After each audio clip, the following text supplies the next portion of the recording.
बिस्मिल्लाहिर्रहमानिर्रहीम। अल्हम्दुलिल्लाहि रब्बिल आलमीन। अस्सलातु वस्सलाम अलैका रसूलुल्लाह। तो आज हम जो टॉपिक डिस्कस करने जा रहे हैं वो बहुत बहुत इम्पोर्टेंट चैप्टर है, और पीडियाट्रिक डेंटिस्ट्री का। और चाहे पीजीज हों चाहे फाइनल ईयर हो, बहुत ज़्यादा इम्पोर्टेंट है। और फाइनल ईयर वालों का टेस्ट भी अनाउंस हुआ है अगले शायद 6 नवंबर को, 7 नवंबर को।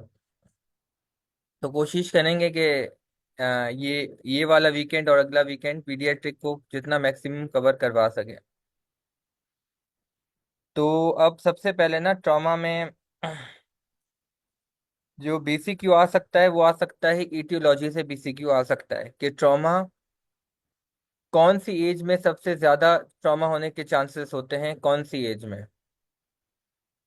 तो इसका जवाब है कि जो प्राइमरी डेंटिशन है उसमें 2 से 4 साल में सबसे ज्यादा ट्रॉमा होने के चांस है। प्राइमरी डेंटिशन में 2 से 4 साल की उम्र के बीच में। और जो परमानेंट डेंटिशन है, जो कि 6 साल के बाद आ जाती है, मिक्स डेंटिशन है, उसमें 7 to 10 ईयर्स की एज में ट्रॉमा होने के ज्यादा चांस है बच्चों को। तो ये बीसीक्यू में आपको याद रखना है। प्राइमरी दांतों में 2 to 4 ईयर्स, परमानेंट में 7 to 10 ईयर्स। इसके अलावा दो बहुत कॉमन इटियोलॉजिकल फैक्टर्स होते हैं जो ट्रॉमा कराती है। Number one, increase over jet, यानी कि अपर के दांत प्रोट्रूडेड हो, मैक्सिलरी इंसाइजर्स थोड़े से ना प्रोट्रूडेड हो, आगे निकले हुए हों, तो ट्रॉमा होने का चांस ज्यादा होता है। और number two, inability to lip closure, इन सब सही से लिप क्लोज नहीं होता जिनका, उनमें भी ट्रॉमा होने का चांस ज्यादा होता है। तो ये दो बड़े अहम रीजन है ट्रॉमा होने के, बड़े सिग्निफिकेंट फैक्टर्स हैं। तो ये इसलिए बता रहा हूँ ये पॉइंट, ये भी कोई बीसीक्यू के हवाले से, अगर कोई बीसीक्यू आ गया तो ये चीजें याद होनी चाहिए। इसका शॉर्ट ऐसे से कोई ताल्लुक नहीं है। अब आते हैं, एक शॉर्ट ऐसे है और उसमें से बीसीक्यूज भी बन सकते हैं। वो ये है कि पूरी क्लासिफिकेशन क्या है डेंटल ट्रॉमेटिक इंजरीज की, पूरी कंप्लीट क्लासिफिकेशन। सबसे पहले हम बात करेंगे कि क्राउन की बात करेंगे, कि जो डेंटल हार्ट टिश्यूज हैं उनकी इंजरी की बात करेंगे। जो डेंटल हार्ट टिश्यूज है उसके अंदर सबसे पहले आता है इनेमल इन्फाक्शन। इनेमल इन्फाक्शन का मतलब है कि सिर्फ क्रैक हुआ है और फ्रैक्चर नहीं हुआ। फिर आता है इनेमल फ्रैक्चर, यानी loss of tooth structure confined to enamel only. फिर आता है इनेमल डेंटिन फ्रैक्चर। अच्छा, ये इनेमल फ्रैक्चर और इनेमल डेंटिन फ्रैक्चर ये दोनों अनकॉम्प्लिकेटेड क्राउन फ्रैक्चर होते हैं। अनकॉम्प्लिकेटेड क्राउन फ्रैक्चर का मतलब ये है कि loss of tooth structure involving enamel dentin और both, but not involving pulp. Pulp को इन्वॉल्व नहीं किया अभी तक, इसको कहते हैं अनकॉम्प्लिकेटेड। लेकिन अगर किसी फ्रैक्चर ने involving enamel dentin and pulp, pulp को भी इन्वॉल्व किया है, तो बोला जाएगा कॉम्प्लिकेटेड क्राउन फ्रैक्चर। ये आपको बिल्कुल याद होना चाहिए। उसके बाद आता है इसी तरह क्राउन रूट फ्रैक्चर, फिर अनकॉम्प्लिकेटेड क्राउन रूट फ्रैक्चर, फिर कॉम्प्लिकेटेड क्राउन रूट फ्रैक्चर, और फिर आता है रूट फ्रैक्चर। रूट फ्रैक्चर का मतलब है कि सिर्फ रूट, हॉरिजॉन्टल रूट फ्रैक्चर। ये अपाइकल थर्ड में हो सकता है, रूट के मिडल थर्ड में हो सकता है, कोरोनल थर्ड में हो सकता है। तो ये थोड़ी सी कुछ चीजें हैं। उसके बाद आती है injury to periodontal tissues, PDL tissues को इंजरी हुई है। एक आता है सबसे पहले कॉन्क्यूजन। कॉन्क्यूजन का मतलब होता है कि पीडीएल में हीमोरेज पैदा हुआ है, इन्फ्लेमेशन हुई है और ब्लड निकला है। लेकिन अभी पीडीएल का ब्रेक डाउन नहीं हुआ, यानी जो पीडीएल फाइबर्स हैं वो भी टूटे नहीं है, बिल्कुल फर्म है। लेकिन ब्लीडिंग हुई है, नीचे से नीचे थोड़ी सी ब्लीडिंग शुरू हुई है। तो इसमें क्या होता है, टेंडर टू परकशन पॉजिटिव होती है, यानी कि पेशेंट को जब बाइटिंग में दर्द होता है हल्का सा, या जब परकस करोगे ना तो थोड़ा सा दर्द होगा, क्योंकि नीचे पीडीएल हीमोरेज है। लेकिन क्योंकि पीडीएल टूटा नहीं है तो मोबिलिटी नहीं होती और डिस्प्लेसमेंट नहीं होती। ये दोनों चीजें नहीं होती कंफ्यूजन के अंदर। फिर दूसरे नंबर पे आता है सबलक्सेशन। सबलक्सेशन में क्या होता है कि पीडीएल का ब्रेक डाउन हो चुका है, पीडीएल टूट चुके हैं। उससे क्या होता है कि जो दांत है ना वो थोड़ा सा हिलना शुरू हो जाता है, थोड़ा सा हिल रहा होता है दांत, क्योंकि पीडीएल टूट चुके हैं। ठीक है, इसको कहते हैं सबलक्सेशन। लेकिन अभी डिस्प्लेस नहीं हुआ है अपनी जगह पे। मोबिलिटी और डिस्प्लेसमेंट दो अलग अलग वर्ड्स हैं। मोबिलिटी का मतलब है हिलना, डिस्प्लेसमेंट का मतलब है अपनी जगह से ही हट जाना। मैं ऐसे हिल रहा हूँ तो मैं मोबाइल हो गया हूँ, लेकिन हूँ अपनी जगह पे। लेकिन अगर मुझे कोई धक्का दे और मैं सोफे या नीचे गिर जाऊं, तो मैं डिस्प्लेस हो गया, हिल नहीं रहा लेकिन डिस्प्लेस हो गया। लेकिन अभी मैं एक जगह पे हूँ बट हिल रहा हूँ, तो वो मोबिल सब लग्जेशन में सिर्फ मोबिलिटी होती है, डिस्प्लेसमेंट नहीं होती। कंफ्यूजन में दोनों नहीं होता, सिर्फ परकशन में दर्द होता है। तीसरे नंबर पे आता है लग्जेशन।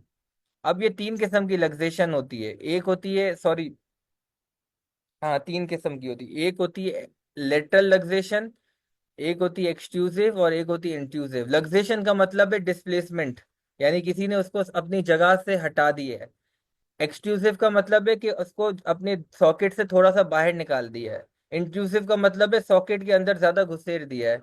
लेटरल का मतलब है कि दांत को थोड़ा सा बक्कली या लिंगुअली थोड़ा सा डिस्प्लेस कर दिया है। तो इसके अंदर डिस्प्लेसमेंट शामिल होती है। ये फर्क है मोबिलिटी और डिस्प्लेसमेंट में। अगर सिर्फ मोबिलिटी है तो सब लग्जेशन, अगर डिस्प्लेसमेंट है तो लग्जेशन। लेकिन डिस्प्लेसमेंट कहाँ पे है वो बताएगा। लेटरली है लेटरल लग्जेशन, बाहर की तरफ है एक्सट्रूसिव लग्जेशन, अंदर की तरफ है इंट्रूसिव लग्जेशन। ये टर्म आपको इतने अच्छे से कॉन्सेप्ट होने चाहिए, बहुत ज्यादा इंपॉर्टेंट है। उसके बाद आता है अवल्जन का मतलब। अवल्जन का मतलब है पूरा दांत ही सॉकेट से बाहर आ गया, ये अवल्जन होता है। डिस्प्लेसमेंट नहीं हुई, ये तो अवल्जन हो गया, पूरा दांत ही बाहर आ गया। अब तीसरी कैटेगरी है इंजरीज टू जिंजैवा, जिन ओरल म्यूकोजा में इंजरी हो जाए, लिप पे हो जाए, चीक्स पे हो जाए। ये तीन किस्म की कैटेगरीज हैं। अक्सर लोग इसको इग्नोर कर देते हैं, बोलते हैं यार ये छोड़ो, ये नहीं आएगा। लेकिन बीसीक्यू हमेशा इनसे ही बनता है। तीन नाम याद करें। नंबर वन लेसरेशन, और नंबर टू एब्रेशन, और number three contusion. Lack, lack इसका निमोनिक है। 1 लाख रुपए हो गए ना, लाख को हम कभी एल एक सी करके लिखते हैं, तो लाख इस तरह याद कर सकते हो, 1 लाख रुपए। ठीक है, नहीं मिलने नहीं वाले, लेकिन हाँ, LAC, ठीक है ना। तो एल फॉर लेसरेशन, ठीक है, ए फॉर एब्रेशन, और सी फॉर कंट्यूजन। अब क्या मतलब है? लेसरेशन का मतलब है वूंड पैदा हो गया, वाउंड आ गया, वूंड आ गया किसके अंदर? म्यूकोजा के अंदर। एब्रेशन का मतलब है वूंड आ गया, दोनों का मतलब क्या है? वूंड आ गया, ठीक है। लेकिन लेसरेशन का जो वूंड है वो किसी चोट के कारण आया होता है, कोई टीयर हो गया हो। लेकिन एब्रेशन का जो वूंड है वो ज्यादा सुपरफिशियल होता है, और वो बेसिकली स्क्रैपिंग से आता है। अगर हम अपने नाखून से म्यूकोजा को रब करेंगे ना तो थोड़ा सा छिल जाता है, तो वो उसकी वजह से आता है, स्क्रैपिंग या रबिंग एक्शन की वजह से। और वो सुपरफिशियल ज्यादा होता है, होते दोनों वुंड है, लेकिन वो ज्यादा सुपरफिशियल होता है, एब्रेशन वाला। तीसरे नंबर पे है कॉन्ट्यूशन। कॉन्ट्यूशन में कोई भी वुंड नहीं होता, लेकिन अंदर एक हिमोरेज होता है, ब्लड निकलता है, बाहर से बिल्कुल ठीक है, लेकिन सब म्यूकोजल ब्लीडिंग शुरू हो जाती है, ब्रूज शुरू हो जाता है, इसको कहते हैं कॉन्ट्यूशन। तो ये लेक आपको याद रखना है, LAC, जिंजाइवल इंजरीज के बारे में। किसी के जहन में कोई सवाल है तो पूछे, उसके बाद आगे चलते हैं। कोई सवाल है?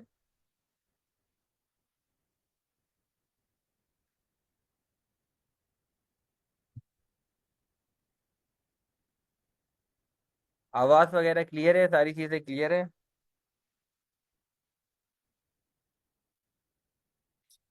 अच्छा, कोई बताएगा जिंजाइवल इंजरीज के बारे में? कोई बताए निमोनिक क्या है? कोई भी एक अनम्यूट करके बता दे।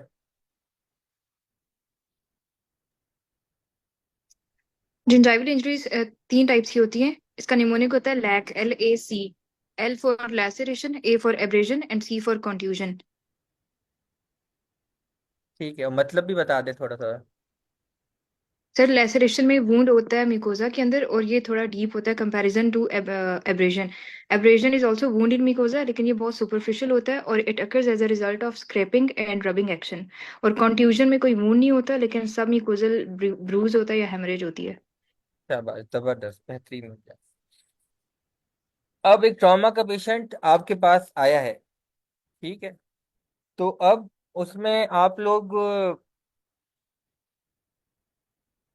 क्या करोगे? सबसे पहले आप लोग अब, अच्छा, आज का लेक्चर ना कल का लेक्चर दोनों कनेक्टेड है, ठीक है। और इसकी जो भी रिकॉर्डिंग होगी वो हम कल ही अपलोड करेंगे, कल इंशाल्लाह। तो अगर जिन्होंने आज का लेक्चर मिस किया है वो समझे उनकी कल के लेक्चर में लाइव लेक्चर बैठने में फायदा नहीं होगा। तो मेरा यही होता है कि कोशिश क्या करें कि जितने लाइव लेक्चर हो रहे हैं, क्योंकि अगर रिकॉर्डिंग पे ही आए तो मैं सारे लेक्चर्स रिकॉर्डेड ही अपलोड कर दूं। लेकिन लाइफ आने से ज़्यादा फायदा होता है और ज़्यादा एक कमिटमेंट का एहसास होता है बच्चों को कि ऑप्शन नहीं है लाइव सुनना है। और रिकॉर्डिंग में उनके पास ये ऑप्शन नहीं होता, उनको वो ढीले हो जाते हैं, सुस्ती आ जाती है कि थोड़ा अभी सुना थोड़ा बाद में सुना। तो एक कमिटमेंट का एहसास उनके जहन से हट जाता है और एक लाइफ कनेक्टिविटी भी नहीं होती। तो जो लोग लाइव आए हैं अच्छी बात है और डटे रहें, और जो नहीं आए उनको रियलाइज करना चाहिए कि वो ये गलती कर रहे हैं, उनको आना चाहिए लाइव।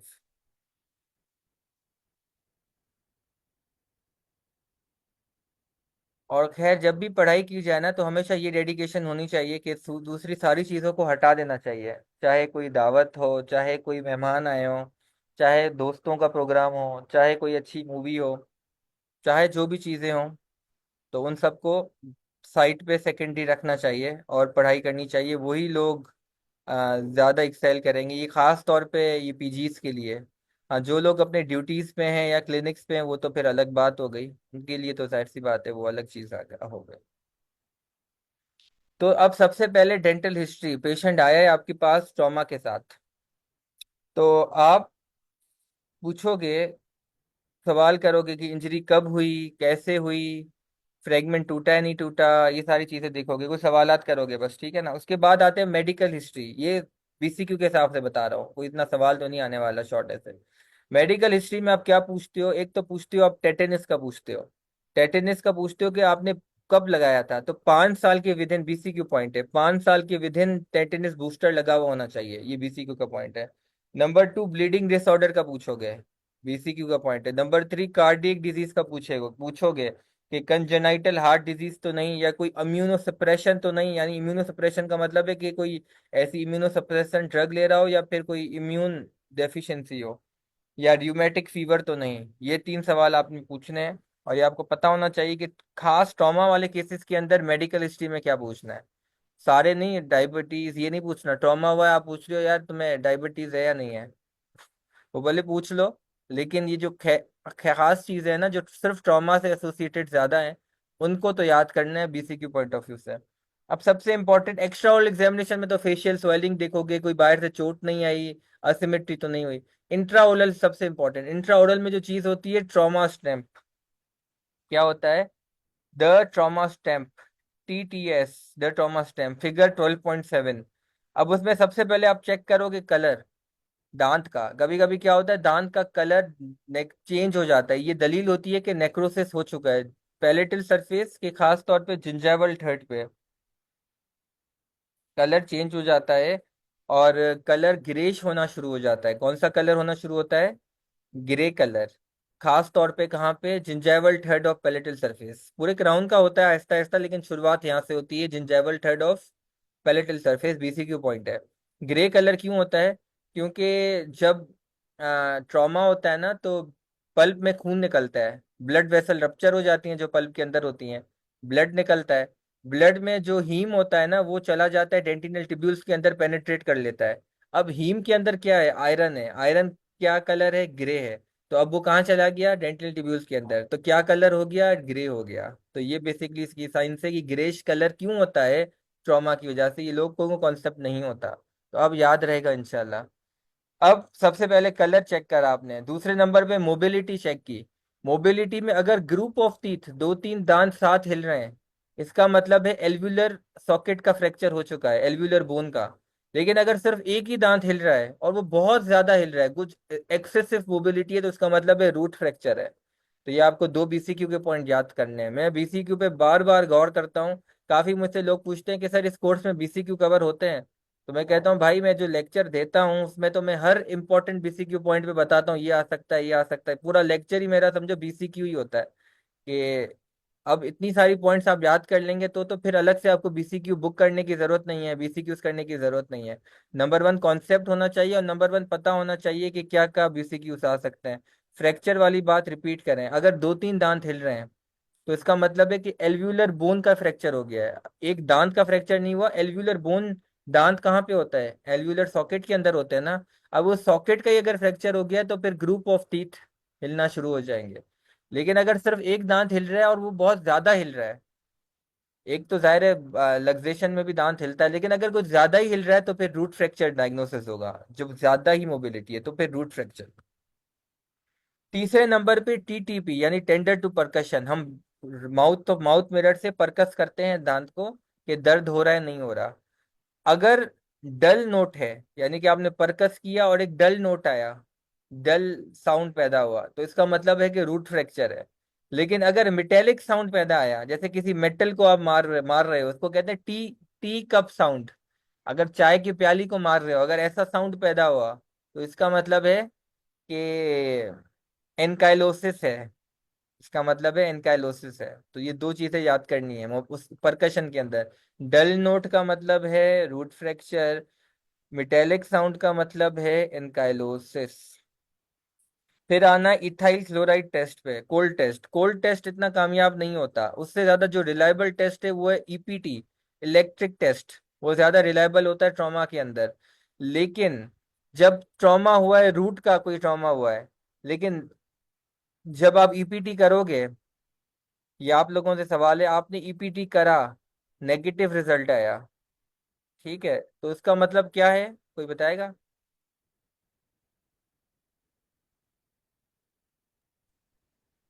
उसका मतलब है टूथ के अंदर कोई रिस्पॉन्स नहीं है, और सेंसिबिलिटी टेस्ट हमारे पास इसमें नेगेटिव आ रहा होता है, तो उसका मतलब होता है कि वाइटैलिटी एक्चुअली नहीं है दांत में। शाबाश, सही है। ये कॉन्सेप्ट सबको पता है। नर्व डैमेज हो चुकी है और सेंसिबिलिटी नहीं है। ये जो कोल्ड टेस्ट हैं और इलेक्ट्रिक टेस्ट होते हैं, ये पता है क्या करते हैं? पल्प के अंदर जो नर्व्स होती है ना, उनको डिटेक्ट करते हैं। काफी लोग कहते हैं कि ये वाइटलिटी टेस्ट हैं, वो बहुत बड़े नंबर के, कहना नहीं चाहिए लेकिन बेवकूफ हैं। वो वाइटलिटी टेस्ट नहीं होता, ये सेंसिबिलिटी टेस्ट होता है। सेंसिबिलिटी टेस्ट का मतलब ये होता है कि नर्व को डिटेक्ट करना।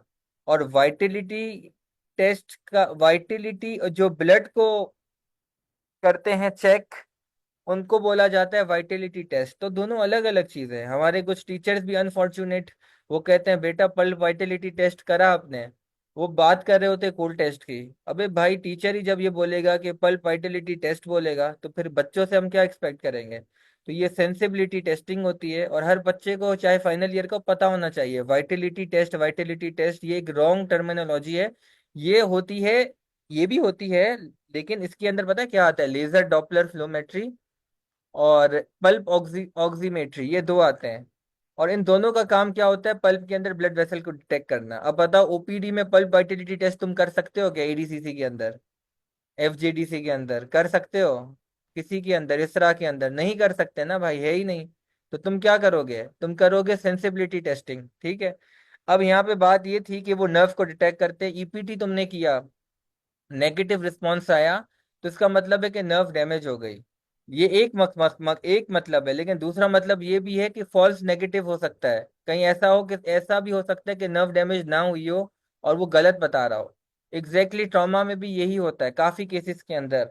शुरू के 3 महीनों तक, 3 महीनों बीसी के पॉइंट है, याद करना, पल्प सेंसिबिलिटी टेस्ट नेगेटिव आता है, चाहे नर्व डैमेज हुई हो या नहीं हुई हो। इसको कहते हैं temporary loss of sensation. Nerve जो होती है टेम्पररी तौर पर सुन हो चुकी होती हैं, और उसको 3 महीने लगते हैं नर्व को वापस रिकवर होने में इंजरी के बाद। तो इसको कहते हैं शॉक वेव अफेक्ट। ये मेरे पास एडिशन 4 है, एडिशन 4 है, पेज नंबर 222 में लिखा हुआ है कि shock wave affect. Shock wave effect का मतलब है टेम्परली नर्व रिस्पॉन्स नहीं कर रही, लेकिन 3 महीने के बाद करेगी। ठीक है, तो अगर पल्प सेंसिबिलिटी टेस्ट नेगेटिव आया है, इसका मतलब हरगिज नहीं है, ट्रॉमा की बात कर रहा हूँ, इसका मतलब हरगिज नहीं है कि पल्प नेक्रोज्ड हो चुका है, नहीं है मतलब। ठीक है, आपको फॉलो अप पे रखना है और देखना है कि क्या पेरियोपाइकल चेंजेस आ रही हैं। देखना है क्या ग्रेश कलर दांत का हो रहा है। अगर हो रहा है, अगर पेरियोपाइकल चेंजेस आ रही हैं, तो इसका मतलब है कि पल्प नेक्रोसिस हो चुका है। अगर ये चीजें नहीं हो रही और पल्प सेंसिबिलिटी नेगेटिव आ रहा है, इसका मतलब पल्प नेक्रोसिस नहीं हुआ, नहीं हुआ। वो शॉक वेव इफेक्ट है। तो ये एक इम्पोर्टेंट बात, मेरा ख्याल है आप लोगों को समझ में आ गई होगी। अब कंटिन्यू होते हैं ट्रॉमा स्टेम्प में। आखिरी नंबर पे रेडियोग्राफ चेक करेंगे। ये सारी चीजें हो चुकी हैं, और बेस्ट टेस्ट कौन सा होता है, बीसीक्यू आ जाए, a option a cold test, option two heat test, option three EPT, option four laser Doppler flowmetry. Trauma के बाद बेस्ट टेस्ट कौन सा होता है डिटेक्ट करने के लिए पल्प नेक्रोसिस है या नहीं है? जी, कौन बताएगा? Audience poll. कौन बनेगा करोड़पति, हाँ बताइएगा।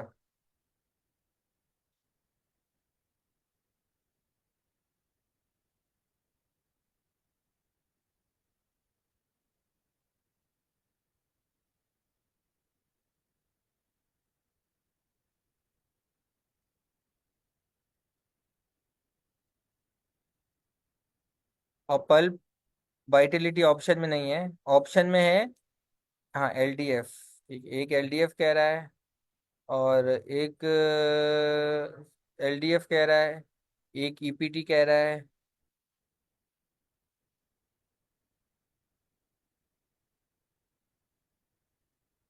ठीक है, तो सही जवाब इसका है,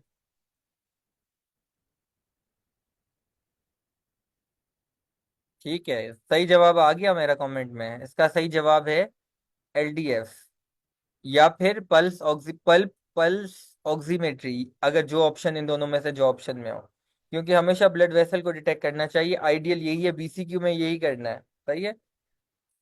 लेकिन अगर ये ऑप्शन में नहीं है, फिर बेस्ट क्या है? अगर ऑप्शन में नहीं है, एलडीएफ भी नहीं है, ऑक्सीमेट्री भी नहीं है, अब बताओ बेस्ट क्या है? ईपीटी, शाबाश, ईपीटी बेस्ट है, फिर ईपीटी ज्यादा रिलायबल होता है। ट्रॉमा वैसे कोल्ड टेस्ट अच्छा है, वैसे कोल्ड टेस्ट अच्छा है अगर ट्रॉमा का दांत नहीं है, ट्रॉमा में ईपीटी ज्यादा अच्छा है। अब रेडियोग्राफ पे आते हैं, रेडियोग्राफ आपने एक पेरियोपाइकल एक्सरे करना होता है, कितने करने होते हैं? एक। लेकिन अगर रूट फ्रैक्चर है तो फिर दो करने होते हैं स्लॉप टेक्निक के साथ। अगर लेटरल लक्सेशन है तो फिर दो करने होते हैं स्लॉप टेक्निक के साथ। अगर इंट्रूसिव लक्सेशन है तो दो करने होते हैं स्लॉप टेक्निक के साथ। लेकिन अगर कॉम्प्लिकेटेड क्राउन फ्रैक्चर है तो एक ही करना पड़ेगा, कंफ्यूजन है तो एक, सब लक्सेशन है तो एक। तो इन सारी चीजों में एक एक एक एक, लेकिन रूट फ्रैक्चर है तो दो, लेटरल लक्सेशन है तो दो, इंट्रूसिव लक्सेशन है तो दो। एक और एक्सरे करना होता है, उसको कहते, पेरियोपेगल फ्लम्स को हम रखते हैं लिप्स के पीछे, ताकि अगर कॉम्प्लिकेट अगर कॉम्प्ली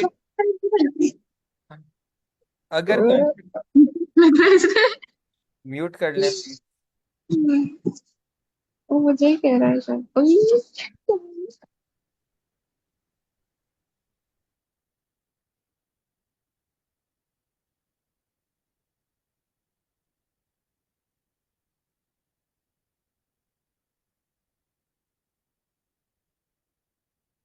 ठीक है, अगर कॉम्प्लिकेटेड क्राउन फ्रैक्चर है या अनकॉम्प्लिकेटेड क्राउन फ्रैक्चर है तो जो फ्रेगमेंट्स होते हैं उनको हमेशा ढूंढना पड़ता है, वो गुम हो जाते हैं कभी कभी, या तो बाहर गिर जाते हैं या कभी कभी लिप के अंदर चले जाते हैं, तो उनका एक लिप्स का एक्सरे लिया जाता है, सॉफ्ट टिश्यू एक्सरे लिया जाता है पेरियोपेकल से, ताकि उनको ढूंढें। या फिर दूसरा एक्सरे कौन सा लिया जाता है, लेटरल ऑक्लूजल रेडियोग्राफ लिया जाता है, उससे भी ढूंढ सकते हैं। लेटरल फिगर 12.5 में लिखा हुआ है, lateral radiograph confirm the present of tooth fragments in the lip, तो लेटरल ऑक्लूजल रेडियोग्राफ भी ली जा सकते हैं।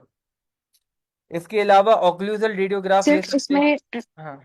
सर ये लेटरल ओक्लूजल रेडियोग्राफ क्या होता है और इसको किस तरह हम परफॉर्म करते हैं? अच्छा, लेटरल का तो मुझे नहीं पता, लेकिन ऑक्लूजल रेडियोग्राफ यूं होता है कि आप पूरा एक बड़ा सेंसर होता है, जो कि जिससे पूरा आप बाइट कर लेते हो, मतलब सारे दांतों में आप बाइट करोगे, और जो एक्सरे की फिल्म होती है ना वो पूरे ऊपर से आएगी, इधर से ऐसे आएगी, आपने ऐसे बाइट किया होगा, ये इतनी बड़ी फिल्म होगी, ऐसे बाइट किया होगा और ऊपर से पूरी एक्सरे की फिल्म आएगी अगर मैक्सिला का ले रहे हैं, और अगर पूरी नीचे से आएगी फिल्म अगर आप मैंडिबल का ले रहे हो, तो इससे पूरे दांतों के ऑक्लूजल सरफेस आ जाते हैं। लेटरल का मेरा ख्याल है शायद थोड़ा टेढ़ा करके लेंगे, लेटरल का यही है, पेरियोपाइकल में भी लेटरल पेरियोपाइकल, इसका मतलब यही होगा कि लेटरल करके लेंगे, आई अज्यूम यही ओके, होगा। हाँ। ठीक है।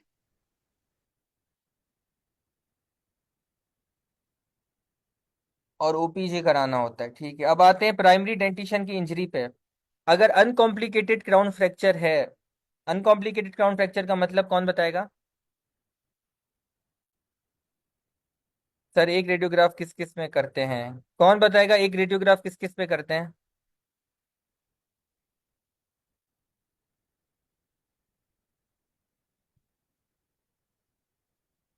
No pulp involved. अच्छा, कॉम्प्लिकेटेड क्राउन फ्रैक्चर के अंदर, कॉम्प्लिकेटेड क्राउन रूट फ्रैक्चर के अंदर हम कितने एक्सरे करेंगे? कौन बताएगा कॉम्प्लिकेटेड क्राउन रूट फ्रैक्चर के अंदर कितने एक्सरे करेंगे? डॉक्टर मारिया कह रही हैं दो। डॉक्टर अरीशा कह रही हैं एक। दो। अच्छा, कॉम्प्लिकेटेड क्राउन रूट फ्रैक्चर में कितने करेंगे?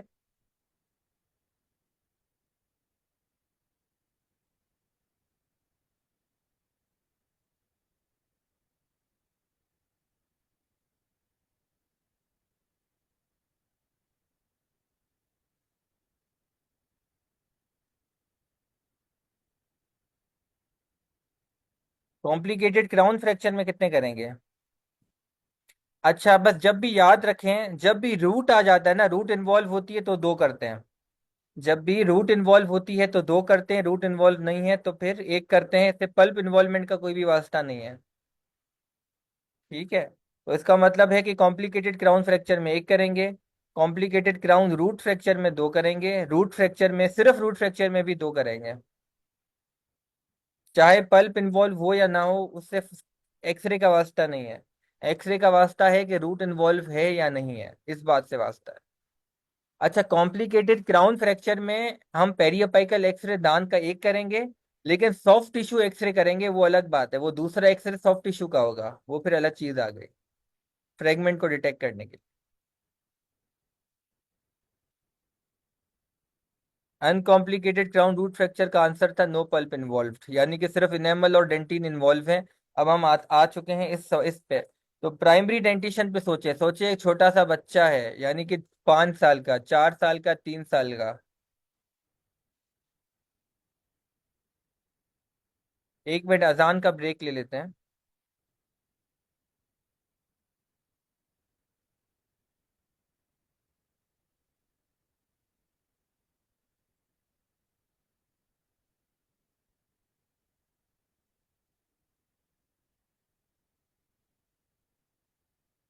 अच्छा, क्या सवाल पूछा? Sir what where else we do to periapical X-ray, हम दो पेरियोपेकल एक्सरे और कहाँ में करते, कहाँ करते हैं सबसे? अगर बीसीक्यू में एक आंसर लिखना है ना, तो बेस्ट आंसर है रूट फ्रैक्चर। बेस्ट आंसर क्या है? Root fracture. दूसरे नंबर पे लेटरल लक्सेशन, तीसरे नंबर पे इंट्यूसिव लक्सेशन, और चौथे नंबर पे क्राउन रूट फ्रैक्चर। तो ये चार याद कर लो। ठीक है, और बेस्ट है रूट फ्रैक्चर, अगर बीसीक्यू में है तो उसको ही टिक करिएगा, क्योंकि वलबेरी की में तो रूट फ्रैक्चर ही लिखा हुआ है। अब प्राइमरी डेंटिशन की बात करें, 4 साल का बच्चा, 5 साल का, 6 साल का, 6 साल के विदिन है, क्योंकि सिर्फ प्राइमरी दांत है, परमानेंट दांत की बात अभी नहीं चल रही। अगर प्राइमरी दांत का अनकॉम्प्लिकेटेड क्राउन फ्रैक्चर है तो क्या करोगे? कुछ भी नहीं करोगे, शार्प एज को स्मूथ करोगे, या फिर अगर कॉपरेट बच्चा करेगा तो उसको रेस्टोर कर दोगे, वरना रेस्टोरेशन करने की भी जरूरत नहीं है। अगर कॉम्प्लिकेटेड क्राउन फ्रैक्चर है बच्चों में तो क्या करोगे? Normally extraction is treatment of choice, कि भाई खल्लास दांत को ही एक्सट्रैक्ट कर दो। क्या रूट कैनाल करने की जरूरत है? भाई प्राइमरी दांत ही तो है, तो उसको जाके क्या करो? एक्सट्रैक्ट ही कर लो। ये बीसीक्यू का पॉइंट है, extraction is normally the treatment of choice. ये वलबेरी की लाइन बता रहा हूं मैं। अच्छा, ये लेटेस्ट गाइडलाइंस नहीं बता रहा, मुझे इस गाइडलाइन से बहुत ज्यादा इख्तलाफात हैं, लेकिन मेरे पास टाइम नहीं है मैं अपने इख्तलाफात बयान करूं और कंपेयर करूं उसको विलीज की गाइडलाइन से। वो एक अलग चीज हो जाएगी, जो आप लोगों के लेवल के बियॉन्ड है, वो पार्ट 2 के लेवल की बात है। आईएमएम वालों को और फाइनल ईयर वालों को जो वलबेरी में लिखा है वो पत्थर पे लकीर है, चाहे गलत लिखा है चाहे सही लिखा है, चाहे पुरानी गाइडलाइन तो उसको ही अभी याद करनी है। पार्ट 2 में अगर आ जाओगे तो फिर आपको लेटेस्ट गाइडलाइंस है, उसका मेरा अलग रिकॉर्डेड लेक्चर है। बहुत सारी बातें मेरी आज में और उस लेक्चर में डिफर करेंगी, क्योंकि मुझे आज ये कंटेंट बताना है और उसमें वो कंटेंट बताना था। तो एक्सट्रैक्शन बीसीक्यू का होगा कि एक्सट्रैक्ट कर लो दांत को, लेकिन अगर बच्चा बहुत ज्यादा कोऑपरेटिव है, सिनेरियो में लिखा हुआ है चाइल्ड इज वेरी कोऑपरेटिव, तो फिर आपको पल्प रूट कैनाल करनी चाहिए, यानी कि पल्पेक्टोमी। और अगर क्राउन रूट फ्रैक्चर है तो भी एक्सट्रैक्शन करनी चाहिए। अगर रूट फ्रैक्चर है तो क्या करना चाहिए? अगर रूट फ्रैक्चर है तो आपको तीन चीजें देखनी चाहिए। Number one, excessive mobility. अगर रूट फ्रैक्चर है और बहुत दांत ज्यादा हिल रहा है तो दांत को एक्सट्रैक्ट कर लेना चाहिए, मतलब जो कोरोनल फ्रेगमेंट है उसको एक्सट्रैक्ट कर लेना चाहिए, और बाकी हिस्से को छोड़ देना चाहिए, वो खुद ही रिजॉल्व हो जाएगा। लेकिन अगर बहुत मामूली सी मोबिलिटी है तो उसको ऑब्जर्वेशन पे रखना है, एक्सट्रैक्ट नहीं करना। Number two, displacement. अगर डिस्प्लेस हो चुका है कोरोनल फ्रेगमेंट, जो फ्रैक्चर्ड फ्रेगमेंट है वो अपनी जगह से हिल चुका है, तो उसको एक्सट्रैक्ट करना ही बेहतर है। और अगर डिस्प्लेस नहीं हुआ तो फिर ऑब्जर्वेशन पे रखना है। तीसरे नंबर पे पल्प वाइटेलिटी। अगर पल्प नॉन वाइटल है, नेक्रोस हो चुका है, तो फिर कोरोनल फ्रेगमेंट को एक्सट्रैक्ट करना चाहिए। लेकिन अगर अभी भी वो वाइटल है तो फिर ऑब्जर्वेशन पे रखना चाहिए। तो ये तीन क्राइटेरिया पे डिपेंड करता है कि क्या करना है या क्या नहीं करना। क्या कोरोनल फ्रेगमेंट को बाहर निकालना है या ऑब्जर्वेशन पे रखना है, क्या डिसाइड करेगा? ये तीन फैक्टर। मोबिलिटी ज्यादा है, वीआरएफ में भी एक्सट्रैक्शन होगी सर। वीआरएफ होगी, लेकिन वीआरएफ अभी नहीं आएगा, वो अलग चीज है। वो डेंटल ट्रॉमेटिक इंजरीज के अंदर नहीं आता। ये जो रूट फ्रैक्चर की बात चल रही है, ये चल रही है हॉरिजॉन्टल रूट फ्रैक्चर की। वीआरएफ है वर्टिकल रूट फ्रैक्चर, और vertical root fracture dental traumatic injuries में नहीं आता, क्योंकि डेंटल ट्रॉमा की वजह से जो फ्रैक्चर होता है रूट का वो हमेशा हॉरिजॉन्टल होता है, वर्टिकल नहीं होता। और हॉरिजॉन्टल अपाइकल हो सकता है, हॉरिजॉन्टल मिडल हो सकता है, हॉरिजॉन्टल कोरोनल हो सकता है, लेकिन होगा हॉरिजॉन्टल रूट फ्रैक्चर। ठीक है, तो अभी हम बात कर रहे हैं हॉरिजॉन्टल रूट फ्रैक्चर की बात कर रहे हैं। और उसमें तीन चीजें देखी जाएंगी, एक्सेसिव मोबिलिटी है, डिस्प्लेसमेंट है, नेक्रोसिस हो चुका है। कोरोनल फ्रेगमेंट को एक्सट्रैक्ट कर दो, और रिमेनिंग जो एपाइक एपेक्स पे जो रूट है उसको वैसे ही छोड़ दो, ताकि वो खुद ही रिजॉल्व हो जाएगी। अब आते हैं कंक्लूजन पे। अगर कंक्लूजन है तो क्या करोगे? तो इसमें तो कुछ करने की जरूरत ही नहीं है, प्राइमरी दान के कंक्लूजन में कुछ करने की जरूरत नहीं है, डू नथिंग। सब लग्जेशन है, यानी कि प्राइमरी दांत हल्का हल्का हिल रहा है, हल्का हल्का। तो आपको क्या करना है कि बच्चे को बोलना है कि सॉफ्ट डाइट खाए 2 हफ्तों तक। क्या खाए? नरम गिजा खाए। Number two, swab cotton swab को क्लोरहेक्सिडीन में डिप करके 0.2 सॉल्यूशन में उसको क्लीन करवाना है। किसको करवाना है? क्लीन करवाना है। दांत की ओरल हाइजीन मेंटेन करनी है, ब्रशिंग करने की जरूरत नहीं है, क्योंकि ब्रशिंग से ज्यादा ट्रॉमा लग सकता है। तो किस तरह ओरल हाइजीन मेंटेन करनी है? कॉटन स्वॉब के अंदर क्लोरहेक्सिडीन डुबो के और साफ कराएगा अंडर पेरेंट सुपरविजन। और बच्चे को सॉफ्ट डाइट खानी है 2 हफ्तों तक। ये दो इंपॉर्टेंट पॉइंट्स हैं। लेकिन अगर ज्यादा मोबिलिटी है सब लग्जेशन की वजह से तो फिर एक्सट्रैक्शन करनी है। लेकिन नॉर्मली ज्यादा मोबिलिटी नहीं होती, हल्की मोबिलिटी होती है। तो फिर आपने क्या करना है? दो काम करने हैं, एक ओरल हाइजीन मेंटेन करनी है पेरेंट की सुपरविजन में कॉटन स्वाब से, और नंबर टू सॉफ्ट डाइट खानी है 2 हफ्तों तक। आज अगर एक्सक्लूसिव लग्जेशन है, एक्सक्लूसिव लग्जेशन यानी कि प्राइमरी दांत थोड़ा सा बाहर आ गया है, तो इसकी ट्रीटमेंट ऑफ चॉइस है एक्सट्रैक्शन, दांत को निकाल दो, इज्जत से बाहर फेंक दो, अब इसका काम नहीं है। अगर लेटरल लग्जेशन है, ये बहुत इंपॉर्टेंट है, गौर से सुनिएगा, लेटरल लग्जेशन है यानी कि दांत का क्राउन है या तो बक्कली मूव करा है या पैलेटली मूव करा है। अगर दांत का जो क्राउन है वो पैलेटली मूव किया है, पैलेटली चला गया, और अगर पैलेटली क्राउन गया इसका मतलब है रूट कहाँ गई है? कौन बताएगा? अगर लेटरल लक्सेशन में क्राउन पैलेटली मूव हुआ है, क्लिनिकली पैलेटली दिख रहा है आपको, तो रूट किस साइड पे होगी? रूट बक्कल या लेबियल साइड पे होगी। ठीक है, शाबाश। तो ऐसे सिचुएशन में आपको कुछ भी नहीं करना, ऑब्जर्वेशन पे रखना है और वेट करना है स्पॉन्टेनियस रिपोजिशनिंग का। खुद ब खुद रिपोजिशनिंग हो जाएगी। लेकिन अगर इसको उल्टा कर देते हैं हम, क्राउन हुआ है बक्कली मूव और रूट हुई है पैलेटली या लिंगुअली मूव, पैलेटली मूव हुई है, तो ऐसे सिचुएशन में आपको क्या करना है? एक्सट्रैक्शन करनी है। भला क्यों करनी है एक्सट्रैक्शन? एक्सट्रैक्शन इसलिए करनी है क्योंकि वो परमानेंट तो जम के बिल्कुल करीब है और उसको नुकसान पहुंचा सकता है, तो आपको एक्सट्रैक्शन करनी है इस वलबेरी के मुताबिक। अब आते हैं इंट्यूसिव लग्जेशन पे। इंट्यूसिव लग्जेशन में भी सेम चीज देखनी है आपको। आपने एक्सरे करवाना है और देखना है कि जो रूट है वो बक्कली गई है या पैलेटली गई है।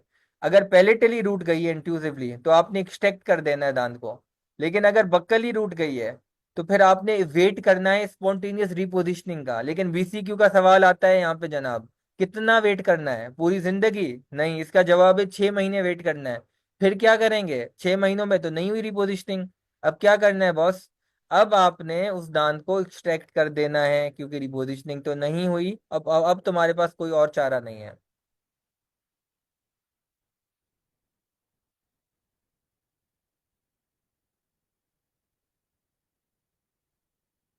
ठीक है, तो ये सारे बीसीक्यू के पॉइंट्स हो गए, शॉर्ट ऐसे के पॉइंट्स हो गए। क्या करना है, अगर अवल्शन हो गई यानी कि प्राइमरी दांत पूरा बाहर आ गया तो क्या करना है, तो उसको रीइम्प्लांटेशन करनी है या नहीं करनी, कौन बताएगा?